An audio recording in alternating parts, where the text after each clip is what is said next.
The dinosaurs' downfall 66 million years ago gave mammals an incredible opening, and they ran for it, rapidly becoming the dominant land vertebrates. Among those to emerge were the earliest members of the order Carnivora, whose living representatives include the cats and closely allied families, such as hyenas and mongooses, as well as dogs and closely allied families such as bears, weasels, and seals. The largest canid species is the Northwestern Wolf, with some individuals measuring up to 7 feet in length from nose to tail and weighing as much as 175 pounds. In this video, we'll explore 10 of the most powerful prehistoric extinct dogs that once prowled the landscapes of our planet. These ancient predators roamed the earth millions of years ago, and many of them were formidable hunters with impressive physical adaptations that allowed them to dominate their environments. Before we begin, make sure you hit the like button, subscribe to our channel, and click the notification bell for more amazing videos. With that being said, let's begin. Leptoon. Leptoon represents one of the earliest and most significant branches in the evolutionary tree of canids, marking a pivotal point in the history of these remarkable animals. Living during the Oligocene epoch approximately 34 to 10 million years ago, Leptoon inhabited the open woodlands and grasslands of North America. Leptoon were small-bodied fox-like animals characterized by their long, narrow jaws and delicate teeth. They had an estimated shoulder height of about 1 to 1.5 feet and weighed between 5 and 6 pounds. They were probably omnivores, feeding on small animals and fruit in a diet that remained relatively unchanged during the Miocene. Hesperos. Hesperos was a genus of canid that lived in North America during the late Oligocene. Hesperos looked more like a civet or a small raccoon than a traditional canid. Its body and tail were slender and flexible, while its legs were weak and short. Hesperos is distinguished by scientists by the ossicles in its ears and the distribution of the animal's teeth. Compared to bulkier canids, Hesperos is relatively small and slender and was about 80 centimeters, or 2 feet and 7 inches long from head to tail. Duycion. Duycion is an extinct genus of small omnivorous coyote-like canid that first appeared in North America during the Miocene, living from 10.3 to 3.6 million years ago, and existed for approximately 6.7 million years. The genus is notable because it is proposed that its lineage gave rise to the genus Canis. Duycion had a more modern dog-like appearance compared to earlier canids, with a body size similar to that of a small coyote, measuring around 3.4 feet in length from nose to tail and weighing between 15 to 30 pounds. They possessed a robust build with strong limbs and well-developed teeth adapted for a varied diet. Duycion Australis. The Falkland Islands wolf, or Duycion Australis, also known as the wara and occasionally as the Antarctic wolf, was the only native land mammal of the Falkland Islands. This endemic canid became extinct in 1876, the first known canid to have become extinct in historical times. When Charles Darwin visited the islands in 1833, he found the species present in both West and East Falkland and tame. However, at the time of his visit, the animal was already very rare on East Falkland, and even on West Falkland, its numbers were declining rapidly. By 1865, it was no longer found in the eastern part of East Falkland. He predicted the animal would join the dodo among the extinct within a very few years. It was hunted for its valuable fur, and settlers, regarding the wolf as a threat to their sheep, poisoned it. Falkland Islands wolves were the size of large foxes, with an average head-body length of 97 centimeters. The height at the shoulder was 38.1 centimeters. Mass is unknown. Ampus Osion. Ampus Osion is an extinct genus of large carnivorous bone-crushing mammals, known as bear dogs, of the family Amphictyonidae. They ranged over North America, Europe, Asia, and Africa from 20.6 to 9 million years ago, existing approximately 11.6 million years.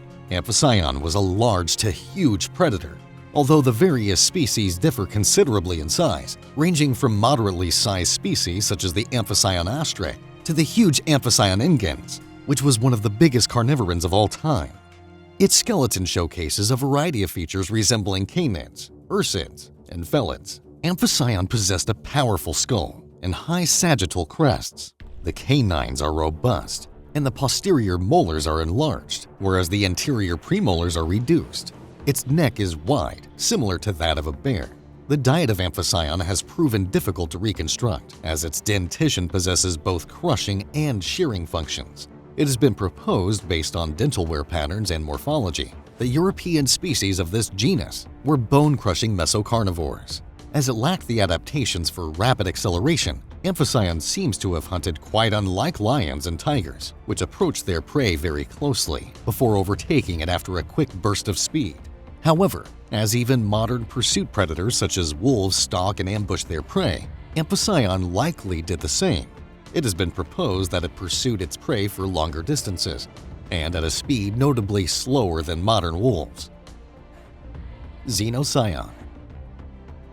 Xenos Osion is an extinct canid from the Pleistocene of Eurasia. It lived from 1.8 million years ago to 126,000 years ago. It preyed on antelope, deer, elephant, aurochs, baboons, wild horses, and perhaps humans. It was probably the ancestor of the African wild dog. Xenos Osion is proposed to be a subgenus of Canis. One taxonomic authority proposes that as a part of the subgenus, the group named Xenos Osion would include all of the large hypocarnivorous canids that inhabited the Old World during the late Pliocene to early Pleistocene. Canis Xenos Osion africanus in Africa, Canis Xenos Osion antony in Asia, and Canis Xenos Osion falconeri in Europe. Further, these three could be regarded as extreme geographical variations within the one taxon. This group was hypercarnivorous, had a large body size that is comparable with the northern populations of the modern gray wolf or Canis lupus, and was characterized by a short neurocranium relative to their skull size. Dire wolf. Despite depictions in folklore and film and TV representations, dire wolves were no bigger than the largest of today's modern gray wolves. They lived during the Pleistocene and into the Holocene, up until 9,500 years ago. They were a common sight across the Americas and possibly East Asia, where a single fossil record has been found. They occupied a huge range of habitats, including the plains, grasslands, and forested mountain areas of North America, the arid savanna of South America, and the steppes of Eastern Asia. They preyed mostly on the mega herbivores of the time. Although they were morphologically very similar to today's gray wolves, they had a noticeably stronger bite force and longer canines. This adaptation allowed them to hunt down large animals such as mastodons, ground sloths, bison, and camels.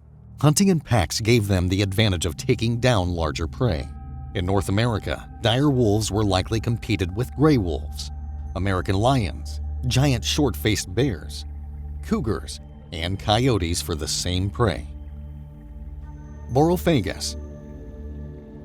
The name Borofagus refers to an extinct genus of canids, dog-like carnivores who are members of the Canidae family. Though Borofagus has no living relatives, it was once a diverse and prominent group of bone-crushing carnivores in North America. The Borofagus has a bulging forehead and powerful jaws. Once considered a scavenger, its premolars and jaw muscles could break bone. Since it was so dominant, it is thought to have been an apex predator. Since carrion could not have supported a population as large as what is known, authors also note that bone crushing is a feature in scavengers, interpreting it as a social hunting adaptation where all of a carcass was consumed. Coprolite supports the bone crushing theory, also indicating Borofagus inhabited a niche no longer present in North America. It may have been social and a pack hunter. The adult animal is estimated to have been around 80 centimeters in length, similar to a coyote, although it was much more powerfully built. Ampus Osion. The Ampus Osion haydeni was a species of dog that lived from the early Miocene to the late Miocene. This was around 5 to 20 million years ago. The word Ampus Osion means more than a dog. It was named by Joseph Leidy first as a subgenus Elurodon haydeni. Later, in the 1980s, paleontologist Baskin named it Ampus Osion haydeni. The species was named after a known geologist, Dr. Ferdinand van de Veer Hayden. Known as one of the largest species of all canids, the Ampus Osion haydeni had a body length of about 7 to 10 feet and a shoulder height of 37 inches. It weighed about 200 to 300 pounds, with the largest known specimen weighing 370 pounds.